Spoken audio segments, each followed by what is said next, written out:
పాటైనా పర్వాలేదంట సమయంతో సాగటమే మన సింపుల్ సిద్ధాంతం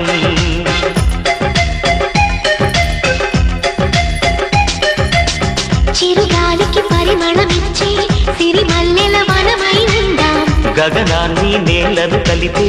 హరివిల్లుల బంతెన అవుదా ఆనందం అంటే అర్థం మనమందా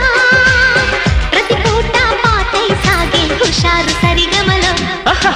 ఎన్నో ఎన్నో రాగాలుండే సంగీతం కాదా చల్లకి నవ్వుల కేరింత